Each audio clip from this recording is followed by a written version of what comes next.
মিথ্যা তাহা ত্যাগ করিয়া প্রত্যেকে আপন আপন প্রতিবাসীর সহিত সত্য আলাপ করো। কারণ আমরা পরস্পরের অমঙ্গল অঙ্গ প্রত্যঙ্গ এবং ক্রুদ্ধ হইলে পাপ করিও না। সূর্য অস্ত না যাইতে যাইতে তোমাদের কোপাবে শান্ত হোক, আর দিয়াবলকে স্থান দিও না। চোর আর চুরি না করুক, বরং স্বহস্তে সব ব্যাপারে পরিশ্রম করুক, যেন দিনহীনকে দিবার জন্য তাহার হাতে কিছু থাকে। তোমাদের মুখ হইতে কোনো প্রকার কদালাপ বাহির না হোক, কিন্তু প্রয়োজন মতে গাঁথিয়া তুলিবার জন্য সদালাপ বাহির হোক, যেন যাহারা শুনে তাহাদিগকে অনুগ্রহ দান করা হয়। আর ঈশ্বরের সেই পবিত্র আত্মাকে দুঃখিত করিও না, যাহার দ্বারা তোমরা মুক্তির দিনের অপেক্ষায় মুদ্রাঙ্কিত হইয়াছ। সর্বপ্রকার কুটবাক্য, রোষ, ক্রোধ, কলহ, নিন্দা এবং সর্বপ্রকার হিংসেচ্ছা তোমাদের হইতে দূরীকৃত হোক। তোমরা পরস্পর মধুর ভাব ও করুণা চিত্ত হও, পরস্পর ক্ষমা করো, যেন ঈশ্বর ও খ্রিস্টে তোমাদিগকে ক্ষমা করিয়াছেন। হালেলুয়া। এখানে প্রথম কথা কি বলেছে? প্রথম কথা ইফিসীয় মণ্ডলীর কাছে পৌলের যে পত্রে প্রথম কথায় লেখা রয়েছে, তোমরা যাহারা মিথ্যা তাহা ত্যাগ করিয়া, যাহা মিথ্যা তাহা ত্যাগ করিয়া প্রত্যেকে আপন আপন প্রতিবেশীর সহিত সদ আলাপ করো। হালেলুয়া। প্রতিবেশীর সহিত, এবার খালি এখানে বিশ্বাসীর সহিত বলে দেয়নি, কি বলেছে? প্রতিবেশীর সহিত। তোমার আশপাশে যারাই থাকুক সেই তোমার প্রতিবেশী।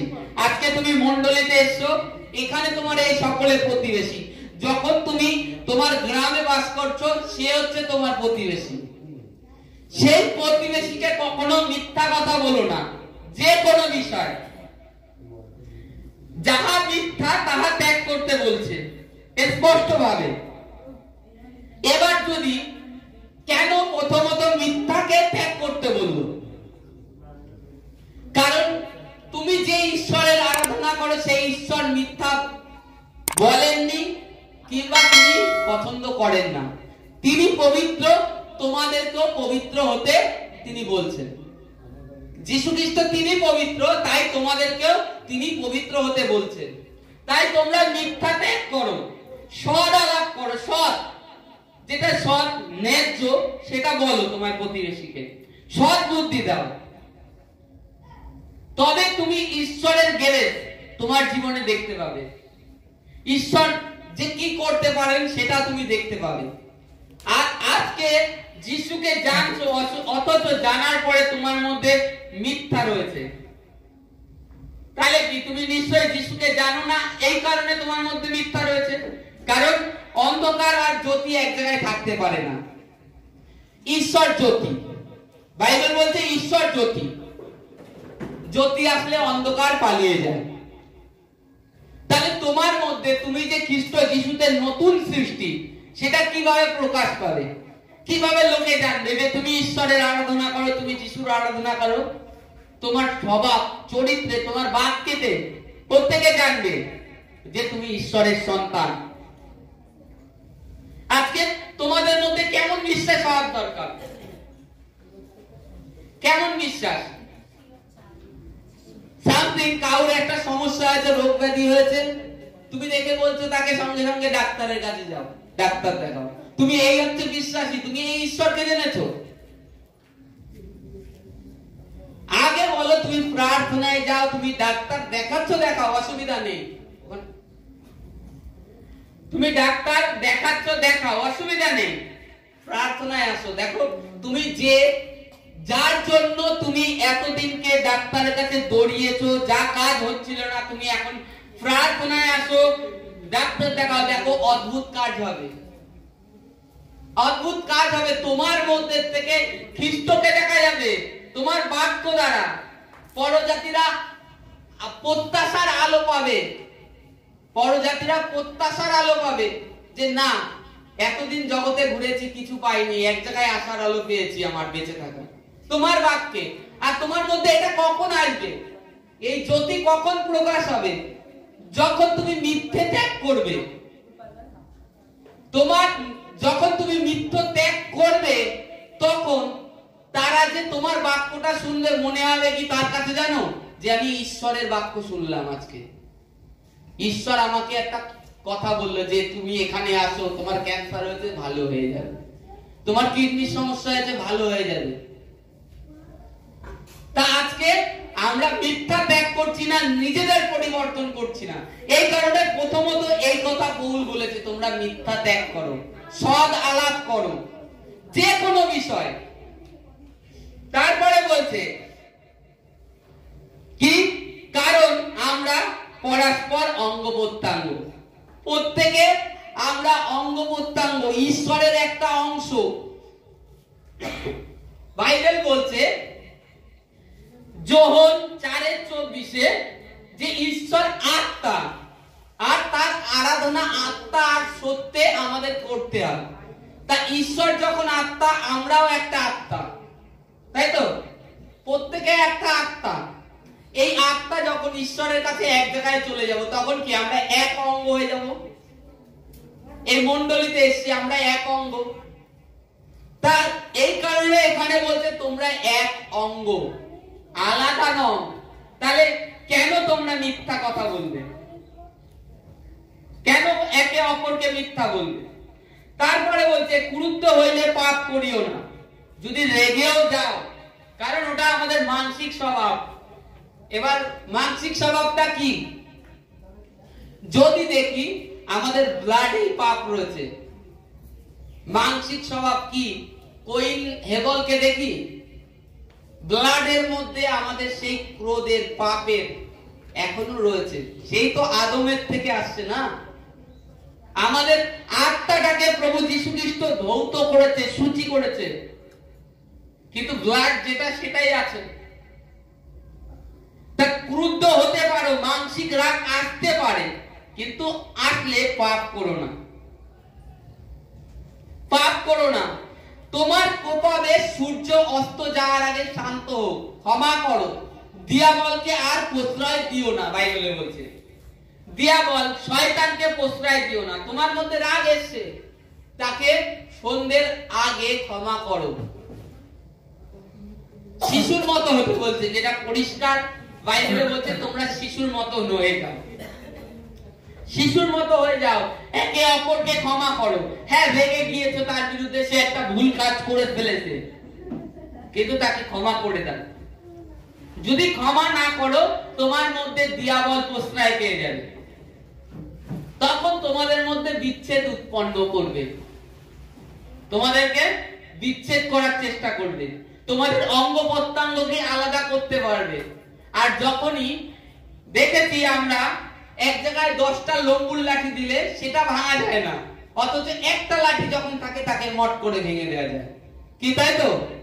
এই কারণে বাইবেলে এটা বলেছে যে তোমরা তোমাদের সূর্য অস্ত যাওয়ার আগে তোমাদের কোপাবে শান্ত হোক, দিয়াবলকে আর প্রশ্রয় দিও না। দিয়াবল যখনই তুমি তোমার রাগ ক্রোধকে ধরে রাখবে, তখন দিয়াবল প্রশ্রয় পেয়ে যাবে, তখন কাজ করবে। আর দেখবে এক একটাকে ভেঙে ফেললে আস্তে আস্তে এরা কমজোর হয়ে যাবে, আমার সুবিধা হবে, ছাড়া ছাড়া করতে পারবে। আরে ভ্রাতার উপরে রাগ করেছে, তাই বলে এমন নয় মারাত্মক রাগ, যেটা কইন আর হেবলের মধ্যে হয়েছিল। কইন হেবলকে মেরে ফেলেছিল, রাগ হতেই পারে, সকলের এক মত নয়, এক বিচার নয়। আমি বাইবেলে দেখছিলাম বারনবাস আর পৌল, প্রেরিত অধ্যায়ে লেখা আছে শিল, বারনবাস, পৌল, যোহন আন্তরিয়াকিয়ায় সুসমাচারে যাবে। পৌল বলছে আমি বারনবাকে, যোহনকে নেব না, কারণ সে আমাদের সাথে মাকিদোনিয়ায় আমাদের ছেড়ে পালিয়ে গিয়ে চলে এসেছিল। তখন বারনবা কি করলো? যোহনকে নিয়ে গেল, পৌল শিলকে মনোনীত করে আলাদা হয়ে চলে গেল সুসমাচার। তারা দুজনেই গিয়েছে ঈশ্বরের কাজে, অথচ আলাদা আলাদা। পৌলের রাগ ছিল কি? বার্নবাস যোহন তাদেরকে মাকিদোনিয়ায় ফেলে রেখে এসছে।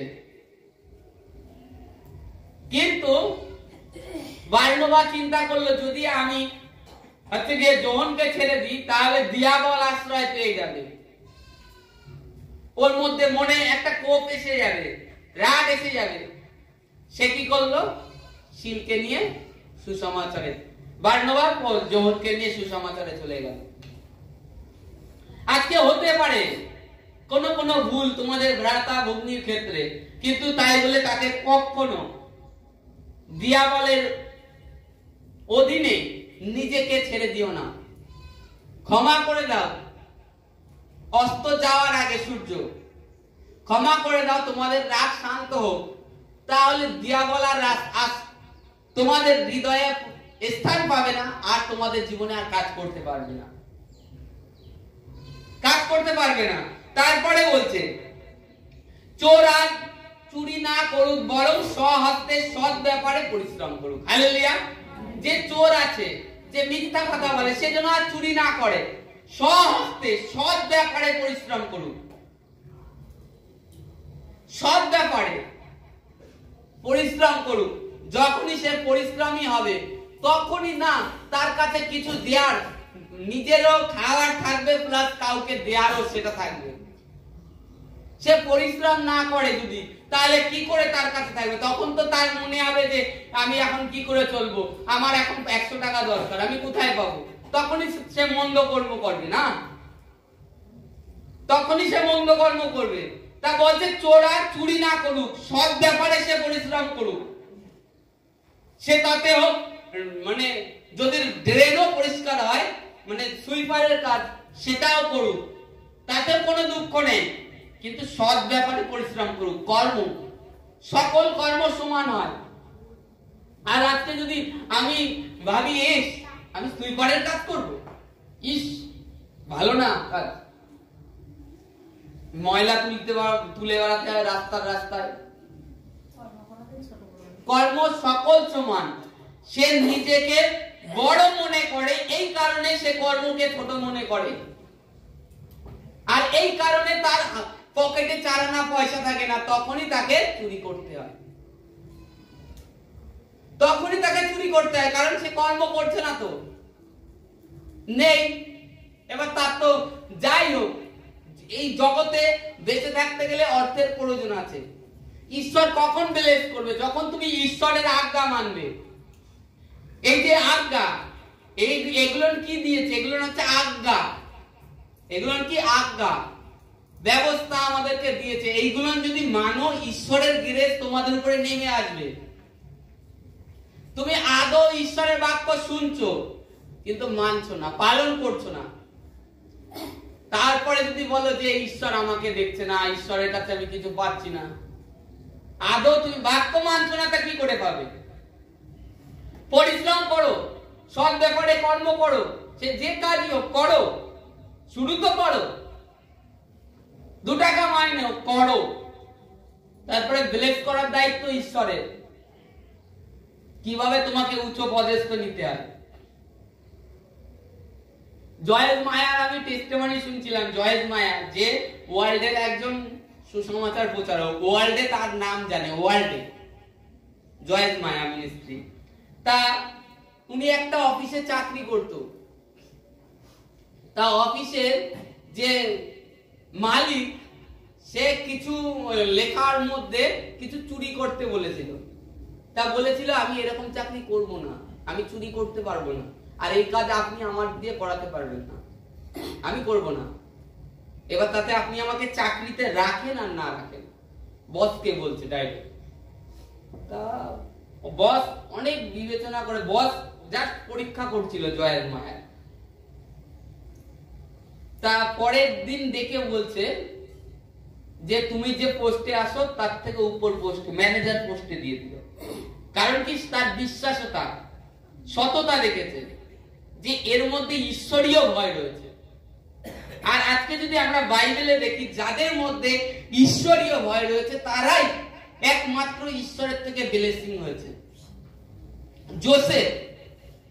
যোসেফের যে ঘটনা আমরা দেখি পুরাতন নিয়মে, যোসেফ যাকে বিক্রি করে দেওয়া হয় মিশরে পতিফারের বাড়িতে, পতিফার বাইবেলে লেখা আছে। তখন তার স্ত্রী বলেছিল যে তার সাথে শুতে যোসেফকে। তখন কি করেছিল, যোসেফ বলেছিল না, মালিক আমাকে বাড়ির দায়িত্ব দিয়েছে, জমি জমার দায়িত্ব দিয়েছে, অর্থের দায়িত্ব দিয়েছে, কিন্তু আপনি তার ভার্যা, আপনি তার স্ত্রী, আপনার দায়িত্ব আমাকে দেয়নি। আর আমি আমার ঈশ্বরকে ভয় করি, এই পৃথিবীর সুখ অভিলাষের চেষ্টা আমি করি না। তখন কি করলো, সে তার প্রস্তাবে রাজি হলো না, তার কারণে তাকে জেলে দিয়ে দেওয়া হলো, তাকে জেলে দেওয়া হলো। সে জেল খাটলো তার জন্য, কিন্তু তাও সেই পাপ কাজে রাজি হলো না। আর আজকে যদি বলা হয় ওরকম, বলে বাবা কত লোক ওরকম সব ত্যাগ করে দেবে, সুযোগ পেয়েছি, এরকম একটা ব্যাপার। এই যারা এই সৎ হয়ে জীবন যাপন করেছে তারাই ব্লেসিং পেয়েছে একমাত্র। পুরো সৎ হয়ে গেছে, নিজেদের মধ্যে ঈশ্বরের চরিত্রকে নিয়ে আসছে, ঈশ্বরের যিশুকে পরিধান করে নিয়েছে, এই কারণে ব্লেসিং দেখেছে। আর আজকে আমরা যে কর্ম, এই তাকে যখন লকআপের মধ্যে ডালা হয় যোসেফকে, যোসেফের যে লকআপে ডালা হয় তাকে বলা হয় তার উপরে কড়া শাসন করতে। তখন জেলার দেখে যে এ যা লোক, এর উপরে কোনো কড়া শাসন নয়। এর কথা শুনে সকল যে চোর ছেচরা তারা ভালো হয়ে গেছে, তো একে শাসনে রাখবো না, এ সকলকে শাসন করবে। জেলের সমস্ত দায়িত্ব যোসেফের উপরে ছেড়ে দেয়, যে তুমি সামলাও ভিতরের লোককে, আমরা দেখবো না। কেন দিয়েছিল, দেখেছে এর মধ্যে যে সদ্ভাব রয়েছে। আর আজকের বিশ্বাসীরা সদ্ভাব তো দূরে থাক, মিথ্যে কথা গালাগালি দিয়েই ছাড়ছে না, আবার বলছে আমরা বিশ্বাসী, আমরা ধার্মিক, আমরা খ্রিস্টতে বিশ্বাসী হয়েছি। ঈশ্বরকে জেনেও কেন এগুলো করছো? নিজেরা অনন্ত জীবনের যে অনুগ্রহ ঈশ্বর তোমাদের অনন্ত জীবনের জন্য মনোনীত করেছে, তোমরা নিজেরা নিজেদের রাস্তাকে বন্ধ করে দিচ্ছ অনন্ত জীবনে যাওয়ার থেকে। এ দেখো বাইবেলে লেখা আছে 666 এর একটা স্ট্যাম্প হয়, সাপ হয়, তাই তো? 666 এর যদি স্ট্যাম্প হয়, চিহ্ন হয়, পবিত্র আত্মার সিম্বল আছে, জানি এটা। নিচে দেখো, নিচে 30 এর থেকে 30 লেখা রয়েছে, দেখো, আর ঈশ্বর সেই পবিত্র আত্মাকে দুঃখিত করিও না, যাহার দ্বারা তোমরা মুদ্রাঙ্কিত দিনের মুক্তির দিনের অপেক্ষা মুদ্রাঙ্কিত হয়েছো। হালেলুয়া। মুদ্রাঙ্কিত কি? স্ট্যাম্প মারা। কি স্ট্যাম্প মেরেছে শুনি? স্ট্যাম্প মেরে দিয়েছে। কিসের স্ট্যাম্প মেরে দিয়েছে? পবিত্র আত্মার স্ট্যাম্প মেরে দিয়েছে আপনাদের উপরে, প্রত্যেকের উপরে। যারা বিশ্বাসী হয়েছি, প্রভুতে ডুব দিয়েছি, তাদের উপর ঈশ্বর পবিত্র আত্মার স্ট্যাম্প মেরে দিয়েছে মুক্তির দিনের। কি মুক্তির দিনের? আর আদৌ যখন আমি বলছি বিশ্বাসী, আমার মধ্যে পবিত্র আত্মা বাস করে, তাহলে এক কলে দু রকম জল কি করে পড়ে? এক নলে দু রকম জল কি করে বেরোয়? নোনা জল, মিষ্টি জল, তিতো জল, মিষ্টি জল, কি করে বেরোয়? আমরা মুদ্রাঙ্কিত হয়েছি, বাইবেলে স্পষ্ট বলছে। 666 এর চিহ্ন হতে পারে, আসতে পারে। পবিত্র আত্মারও চিহ্ন আপনাদেরকে দিয়ে দিয়েছে মুক্তির দিনে, স্ট্যাম্প মেরে দিয়েছে। তারপরে বলছে সর্বপ্রকার কুটবাক্য, রোষ, ক্রোধ, কলহ, নিন্দা এবং সর্বপ্রকার হিংসেচ্ছা তোমাদের হইতে দূরীকৃত হোক। কি?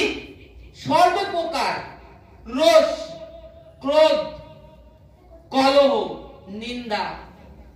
রোষ মানে রাগ, ক্রোধ তাও রাগ ভীষণ। তারপরে লেখা আছে কলহ, চেঁচামেচি, নিন্দা, একে অপরের নিন্দা করা। ত্যাগ করো এই সমস্ত, কারণ তোমাদের মধ্যে পবিত্র আত্মা আছে। তোমরা মণ্ডলীতে আসো, আসার পরে এও আলোচনা না করে প্রভুর বিষয়ে আলোচনা করো, যে প্রভুর বাক্যে এই জায়গায় এই অধ্যায়ে এই বলছে, এটার মানে কি আমি বুঝতে পাইনি, তুই একটু বলে দে না, তোর থেকে পবিত্র আত্মা যদি কথা বলে। আদৌ আমরা মণ্ডলীতে এসে সে আলোচনা করছি না, ভুলে যাচ্ছি। এই কারণে ঈশ্বরের অনুগ্রহ থেকে বঞ্চিত। আফ্রিকার চার্চ আজকে কেন ব্লেসড? আফ্রিকা দেশ কিন্তু আমাদের ভারতের থেকে অত উন্নত নয়, কিন্তু প্রত্যেকটা কলুসা বিশাল উন্নত। কারণ কি জানেন? তারা যখন বিশ্বাসীরা কলুসায় আসে, প্রেজেন্ট হয়, আসার পরে তারা ঈশ্বরের বাক্য নিয়ে চিন্তা ভাবনা করে। আজকে মনে করুন আমি একটা বাক্য বললাম, এই যে বাক্যটা পড়েছি, এই বাক্যটা ওইখানকার বিশ্বাসীরা কি করে? তারা এক জায়গায় 5 জন 10 জন হয়, হয়ে এই বাক্যটা কলুসায় আজকে পড়া হয়েছে। এই বাক্যটার নির্ভূত তত্ত্ব কি, আরো গভীরভাবে ঈশ্বরকে কিভাবে আমরা জানবো, কিভাবে এর মানে নির্ভূত তত্ত্ব বের করবো, আরো তারা জানার চেষ্টা করে। আর তারা ঈশ্বরের রাজ্যের যে দান দশমাংশ বাইবেল থেকে জেনে, তারা তাদের বাড়িতে হয়তো খাওয়ার নেই, কিন্তু ঈশ্বরের রাজ্যের কাজ করে গেছে। আর এই কারণে ঈশ্বর তাদের প্রতি গ্রেস করেছে। আর আজকে যদি দেখেন আফ্রিকার সব চার্চ ঈশ্বর বিশাল গ্রেস করেছে, আর ওখানকার যারা বিশ্বাসীরা তারাও তাদেরকেও এতই গ্রেস করেছে। কারণ কি? তারা ঈশ্বরের বাক্য শুনছে। এই যে বাক্যে লেখা রয়েছে যে চোরা চুরি না করুক, সে সৎ ব্যাপারে পরিশ্রম করুক। এই বাক্যর নির্ভূত তত্ত্ব বের করে, হ্যাঁ আমাকে পরিশ্রম করতে হবে, আর বেকার ভুললে হবে না। আমার পরিবার আছে, তার মুখে দুটো আহার আমি জোগাতে পারি, কিন্তু সেটা করছি না। আরে একটা জিনিস মাথায় রাখতে হবে সব সময়, যে একদিন সকলকে যেতে হবে। এবার ভয়ে যদি তুমি কর্ম না করো, তুমি কি করে ঈশ্বরের উন্নতি দেখবে নিজের জীবনে? কি করে দেখবে? তা আজকে আমাদের সেই রূপ বিশ্বাসী হওয়ার প্রয়োজন আছে, বাক্যে মন দিতে হবে। আজকে আমরা প্রার্থনা করছি যে ঈশ্বর তোমার রিভাইভেল আসুক, রিভাইভেল আসুক। আদৌ রিভাইভেল যে আসুক বলছি, সেই রূপ কি প্রার্থনা করছি? বাক্য পড়ছি, সুসমাচার করছি, যেটুকানি হোক আমি করছি। বলছি মণ্ডলীতে, মণ্ডলীর যারা কার্যে নিযুক্ত হতে চাও তারা এগিয়ে আসো, টাইম দাও মণ্ডলীকে। কেউ দিচ্ছে না, কেউ টাইম নেই, যে যার মতন আসছে রবিবার সানডে বাস এনা। ঈশ্বরের অনুগ্রহ এই কারণে বঞ্চিত। ঈশ্বর কখন ব্লেস করে? বাগদাদ থেকে মিঠুন এসেছিল, জানেন, বাপ্তিস্ম নিয়েছে। তা বলছে আমি পাঞ্জাবে গিয়েছিলাম, যে পাঞ্জাবে গিয়ে ওখানে কয়েকদিন থেকে এসেছি, 10-12 দিন মতন থেকে এসছে।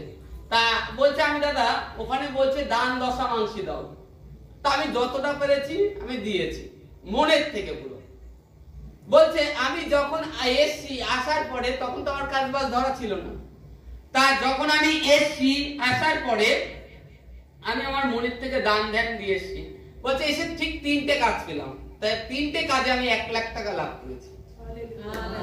1 লাখ টাকা লাভ করেছি। আর সব জায়গায় কাজে আমি 3টে কাজ যে করেছি, টাকা 1 টাকাও বাকি পড়ে নেই, সব ক্যাশ পেয়ে গিয়েছে। কে করেছে?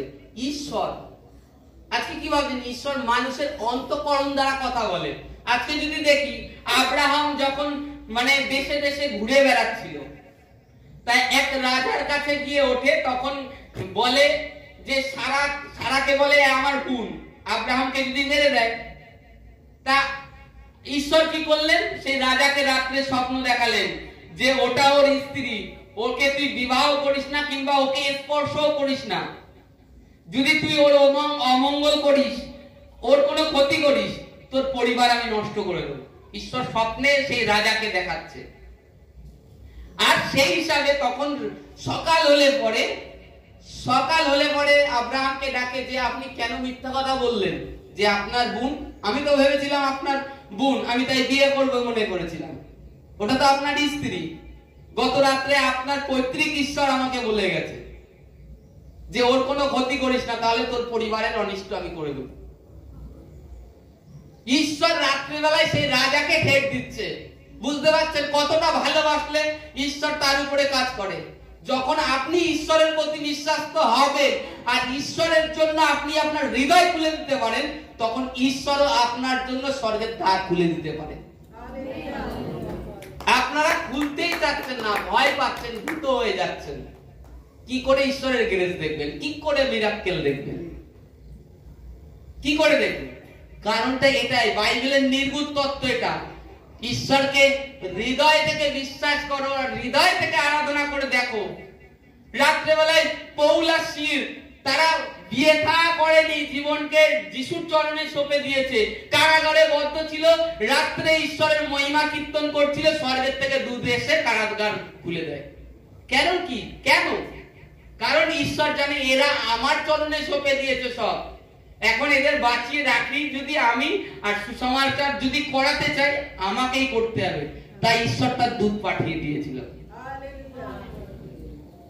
কিন্তু আমরা বিশ্বাসীরা ভীত হয়ে যায়। এগুলো না আমাদের বাইবেলে তুলে দেওয়ার কারণ কি? এই সমস্ত ঘটনা তোলার কারণটা কি?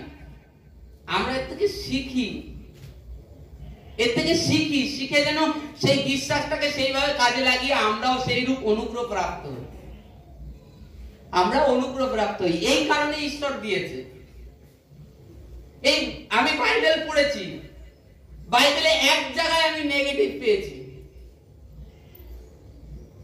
এক জায়গায় আমি নেগেটিভ পেয়েছি পুরো বাইবেল পড়ে। বাইবেলের সব জায়গায় লেখা রয়েছে, ঈশ্বর বলছে ভয় করিস না, ভয় করিস না, আমি তোর সদাপ্রভু, ভয় করিস না, আমি তোর সদাপ্রভু। তা সত্ত্বেও একজন ভয় পেয়েছিল, তা সত্ত্বেও, আর তার মাধ্যমে ঈশ্বর পুরো পৃথিবীতে গোষ্ঠীর নাম রেখেছে, ইসরায়েল গোষ্ঠী। কে জানেন? যাকব। কখন ভয় পেয়েছিল? সে দাদার আশিস টাকা চুরি করে নিয়ে পালিয়ে গিয়েছিল মামার কাছে, লাবানের কাছে। তারপরে যখন আসছিল তখন ভীত হয়েছিল। এই কারণে বলছিল, 3-4-5টা দল করেছিল। প্রথম দলে তার মানে দাসীর পুত্ররা থাকবে, তাদের সাথে কিছু ছাগল টাগল থাকবে। দ্বিতীয় দলে ওরকম কিছু ছাগল টাগল দিয়ে তার রাহেলের পুত্ররা থাকবে, লেয়ার পুত্ররা থাকবে। রাহেলের পুত্রকে লাস্টে রেখেছিল, যোসেফকে। সে ভীত হয়েছিল। আর আদার্স নেগেটিভ আপনি কোথাও পাবেন না, একমাত্র যোসেফই ভীত হয়েছিল। কারণ তার মধ্যে ছল ছিল, সে জানে আমি আমার দাদার অনুগ্রহটা ছল করে চুরি করেছি, এই কারণে সে ভীত হয়েছিল। আজকে আমরা কখন ভীত হই? যখন আমাদের মধ্যে ছলনা থাকে, মিথ্যা থাকে। এই কারণে বাইবেলে এখানে আছে মিথ্যা ত্যাগ করো। যখন তুমি মিথ্যা ত্যাগ করবে তখন তোমার বুক পাটা না এরকম চওড়া হয়ে যাবে, এরকম চওড়া হবে। আর তোমার মধ্যে সেই বিশ্বাস আরো আসবে যে আমি অন্যায় করিনি, আমার কিছু হবে না, ঈশ্বর আমার সঙ্গে আছে। তখনই তুমি স্থির থাকতে পারবে। আজকে যে বাক্য শুনলাম, এই বাক্য যেন যে শুনলাম বাস এর কার্যকারী হতে হবে প্রত্যেকে। Hallelujah, hallelujah. আর বাক্যে যাব না, অনেক বাক্য ছিল।